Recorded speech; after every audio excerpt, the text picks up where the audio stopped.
Hello everyone, welcome to Think a Bit. Today we shall start a new series, a series on the literary history of England.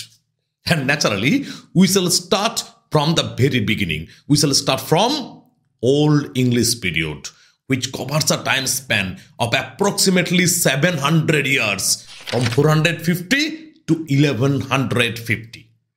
Now, for the better understanding, we shall divide the class into 4 different sections. In the first part, we shall discuss the features of the literature of the time. In the second, we shall discuss various manuscripts of the time. In the third, we shall discuss various dialects of the time. And the fourth part will be devoted to the literature of that time. So, let's start with the discussion of the features of the literature of the time. Number 1. Many of the poems of the time originated during pagan period, that is, before the introduction of Christianity. Number 2. A large number of these poems continued in oral tradition for a long time because these Anglo-Saxons and Jutes, these people were illiterate. Number 3. As these people were illiterate, so a large number of poems are anonymous. Next point. Many poems and a number of prose pieces are translation or adaptation from original Latin. We know that Britain was occupied by Rome. It was under Roman rule for a long time. Christianity also came to England from Rome. So always there was a very potent influence of Latin language and Latin literature there. Next, as well as the last point, is hybridity. A number of poems were later on written down by Christian writers, and naturally they introduced, or rather they inserted, Christian elements within those pagan themes. It resulted in a kind of hybridity. Now, the next point, that is the manuscripts of the time. We know that at that time there was no printing press. So, original texts were found only in the form of manuscripts. Now, many of the texts written down during that time were actually lost. The extant literary pieces of the time are preserved in 4 different manuscripts. Number 1, Noel Codex or Beowulf manuscript, preserved in the British Museum. Number 2, Euneus manuscript, kept in the Bodleian Library. Number 3, the Exeter book, preserved in the Exeter Cathedral. Number 4, the Vercelli book, kept in the Cathedral Library at Vercelli. Okay, these 4 are the manuscripts of that time. Next point is about dialects. We know that during Old English period, there was no standard English language. There were various dialects. 4 very important dialects were Northumbrian, the first dialect to produce literature. From around 650 to 850, it was the heyday of Northumbrian dialect. Number 2, Mercian.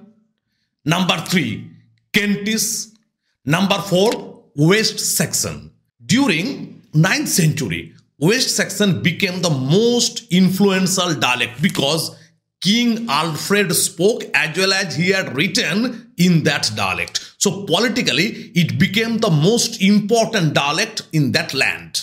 But Latin remained the language of the intellectuals. Bitte, the first historian, though he belonged to the Northumbrian circle of writers, he had written his works in Latin language. Now, the most important part, the 4th as well as the last part, the literature of the time.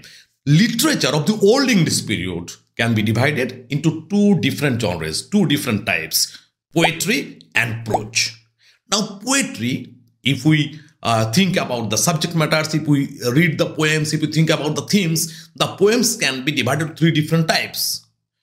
War, heroic or epic poetry, it is the first category. In the second category, we will find elegiac, lyric or personal poetry. And in the third category, you will find religious, Christian or didactic poetry.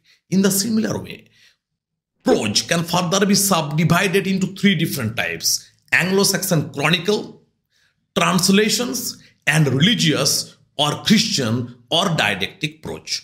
Now to discuss about poetry.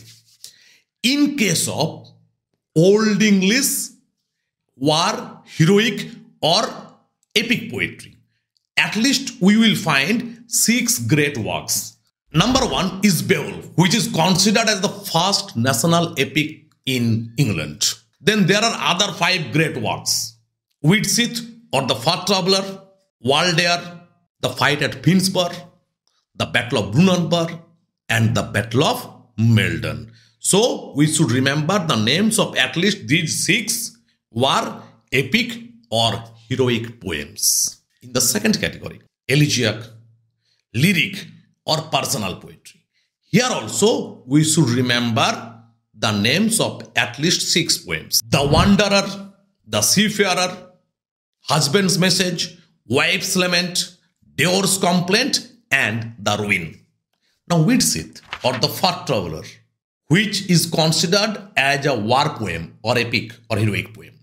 It has some elements of elegy as well, and Widsith is considered as the first poem written in English language. Now the third category, religious, didactic or Christian poems. Now we should remember that we do not know the names of any of the poets of these 2 categories.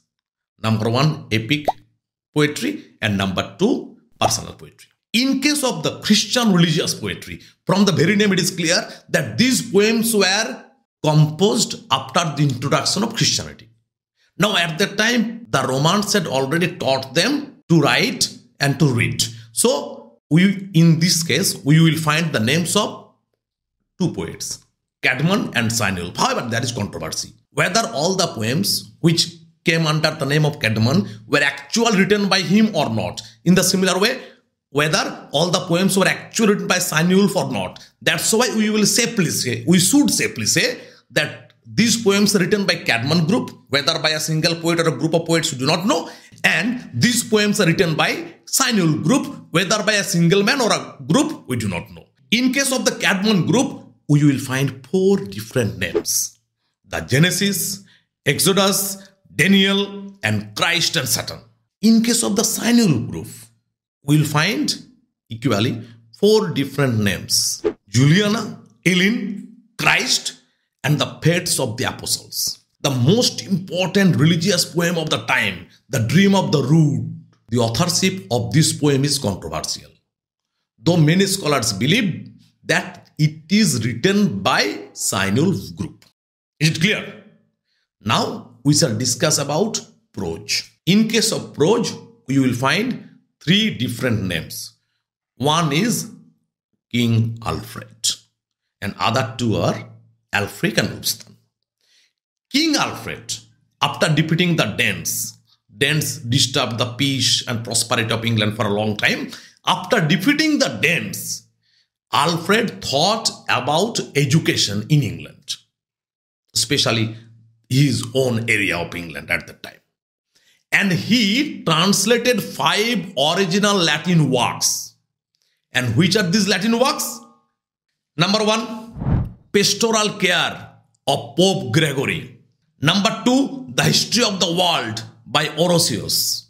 Number 3, Bede's Ecclesiastical History. Number 4, Boethius's Consolation of Philosophy. And number 5, Soliloquies by Saint Augustine. Okay, this is the first category of prose works of that time.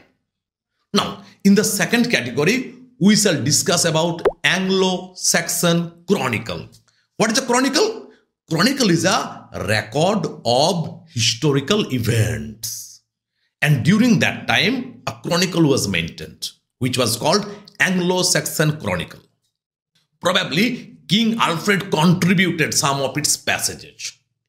Now, there were various manuscripts of that chronicle. Most important of these manuscripts are A or Parker manuscript and E or Lord manuscript. These manuscripts end at different time period. E ends last of all in the year 1154. This is the second category of prose during that time. In the third category, we will find religious or Christian or didactic prose. And here we will find the names of two different prose writers, Alfric and Ulfstan. Alfric is famous for his grammar, lives of the saints, and Catholic homilies. And Ulfstan is famous for his single work, Sermo Lupi ad Anglos. So, in a nutshell, this is the entire literary environment of that time. Now, for detail, join our online classes. Meet you soon in our next video. Till then, tada.